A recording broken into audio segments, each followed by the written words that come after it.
दोस्तों, आज की कहानी एक ऐसी लड़की की है जो शादी के बाद अपने ससुराल से अपने माँ को कॉल करती है और उससे कहती है कि माँ, मुझे अपने हस्बैंड से तलाक चाहिए, मुझे तलाक दिलवा दो, मैं इनके साथ नहीं रहना चाहती। यह सुनकर उनकी माँ बड़ी अचंभित हो जाती है, आश्चर्यचकित हो जाती है और उससे उसका कारण पूछती है तो वह बताती है कि माँ, जो मेरा हस्बैंड है वह बिल्कुल ही अनाड़ी है, वह मुझे खुश नहीं कर पाता, वह मुझे कर नहीं पाता और मैं बहुत परेशान हुआ, मुझे खुश नहीं कर पाता। तो यह सुन के उसकी जो माँ होती है वह अपनी बेटी से कहती है कि बेटी, तुम चिंता मत करो, मैं तुम्हारे पति को ऐसी ट्रेनिंग दूंगी जिससे वह तुमको खुश कर देगा, तुम्हें तलाक लेने की ज़रूरत नहीं है, बस तुम उसको 1 महीने के लिए मेरे पास भेज दो। यह सुन के उसकी लड़की कहती है कि ठीक है, मैं उनसे बता दूंगी, अगर वह ट्रेनिंग लेने के बाद भी मुझे खुश नहीं कर पाए तो मैं तलाक ले लूँगी। यह सुन के उसकी माँ कहती है ठीक है, मैं ट्रेनिंग दे दूँगी, उसके बाद तुम बताना।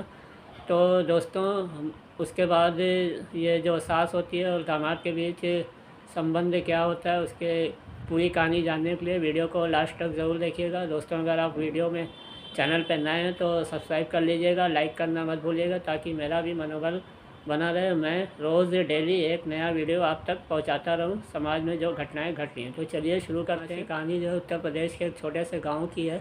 वहाँ पे एक विधवा महिला रहती थी, उसकी उम्र करीब 45 साल की थी, उसका नाम उर्मिला था। उसकी एक बेटी भी थी जिसका नाम रानी था।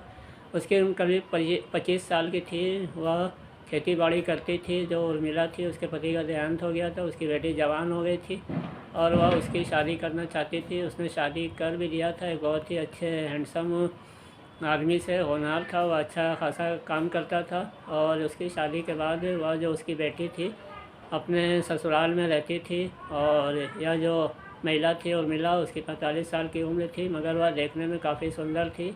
ऐसा लगता था कि वह 30 साल की अभी है और उसका फिगर काफ़ी अच्छा था, वह बहुत ही सुंदर थी, हॉट थी।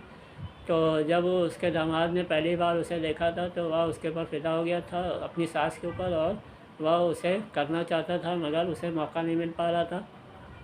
और इधर जब उसकी शादी हो जाती है तो वह अपने ससुराल में उसकी बेटी रहती है, इसका नाम रानी होता है। शादी के कुछ दिन के बाद वह अपनी माँ को फ़ोन करती है कि माँ, मैं अपने पति के साथ नहीं रहना चाहती हूँ, मुझे तलाक दिला दो। मैं क्योंकि यह जो पति है मेरा बहुत ही अनाड़ी है, इसे कुछ करना नहीं आता है, यह एकदम बच्चा है और यह मुझे खुश नहीं कर पाता है। यह सुनकर उसकी माँ बड़ी आश्चर्यचकित हो जाती है और वह सोचती है कि बेटी का घर न टूटे, इसीलिए वह कहती है बेटी, तुम चिंता मत करो, तुम दामाद को मेरे पास भेज दो, मैं उसे ट्रेनिंग दे दूँगी, उसके बाद वह तुमको खुश कर देगा और एकदम बेफिक्र रहो। अगर उसके बाद भी बात नहीं बनती है तो तुम तलाक ले लेना, मैं तुम्हें तलाक दिला दूँगी। यह सुनकर उसकी बेटी राज़ी हो जाती है। और जब वह उसका दामाद रात में आता है काम पर से तो वह अपने पति से बोलती है कि मम्मी जी ने फ़ोन किया था, वह आपको 1 महीने के लिए बुला रही हैं। यह सुनते ही वह तुरंत अपनी सास को फ़ोन करता है और पूछता है कि मम्मी जी, ये रानी कह रही थी कि आप मुझे बुला रही हैं 1 महीने के लिए, आखिर क्या बात हो गई। तो यह सुन के जो उसकी सास होती है कहती है हाँ दामाद जी, आपने सही सुना, आप मेरे पास आ जाइए, यहाँ पे मैं अकेली रहती हूँ, कुछ मेरा दिल बहल जाएगा और मैं आपको कुछ कंपनी दे दूँगी, आपका भी मन लग जाएगा, उसके बाद आप चले जाइएगा और अपनी पत्नी के साथ रहिएगा। यह सुन के मन में लड्डू फूटने लगता है। वह अगले ही दिन सुबह ट्रेन पकड़ के अपनी सास के घर पहुंच जाता है और कहता है कि सासू माँ, आप मुझे, मैं आ गया हूँ, आप मुझे क्या करवाना चाहती हैं, मुझे कैसी ट्रेनिंग देना चाहती हैं। सुन के सासू माँ कहती हैं थोड़ा सब्र कर लो, अभी तो तुम आए हो, थोड़ा हाथ मुँह धो के फ्रेश होकर खाना पानी खा के आराम कर लो, कल देखते हैं।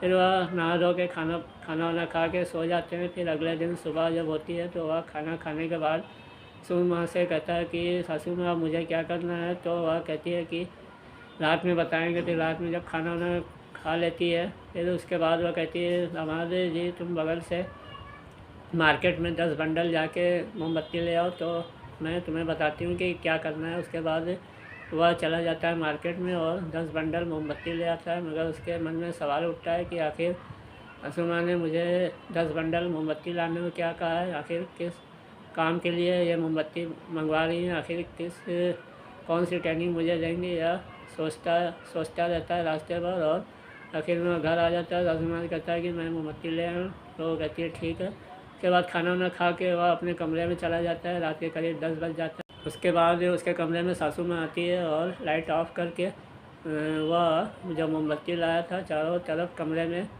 जला देती है। और फिर उसके बाद अपने दामाद के पास आके बैठ जाती है, उससे बातें करती है।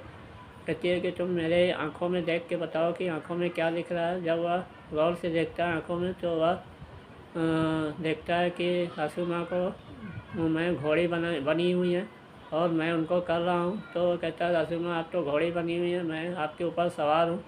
यह सुन के वो जो उसकी सासू माँ होती हैं वह कहती है कि तुम मुझे घोड़ी बना दो। तो वह घोड़ी बना देता है। उसके बाद उसके साथ ही करने लगता है, जो तरीके से संबंध बनाता है और उसकी चीखें पूरे कमरे में गूंजने लगती हैं। जब वह थक जाता है आधे घंटे बाद तो दोनों वहीं पे सो जाते हैं। उसके बाद जब सुबह होती है तो सासू माँ पूछती है दामाद जी कल की ट्रेनिंग कैसी लगी, कुछ समझ में आया कि नहीं। तो वह कहता है कि मुझे पूरा समझ में आ गया।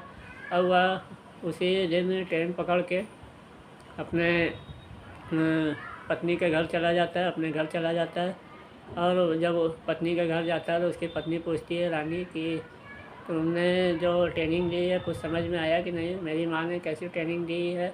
तो वह कहता है बताता हूँ। फिर रात में खाना वाना खा के वह उसे कमरे में ले जाता है गोदी में उठा के और उससे घोड़ी बना देता है।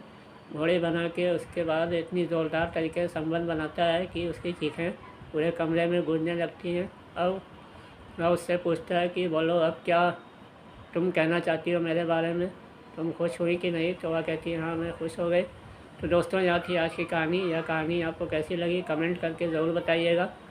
और इस कहानी को सुनाने का मकसद मेरा किसी के दिल को दुखाना नहीं, किसी को परेशान करना नहीं। और इस कहानी का संबंध किसी भी व्यक्ति या स्थान से नहीं है, बस कल्पना की गई है, काल्पनिक नाम है, काल्पनिक स्थान है। तो दोस्तों मिलते हैं अगले वीडियो में।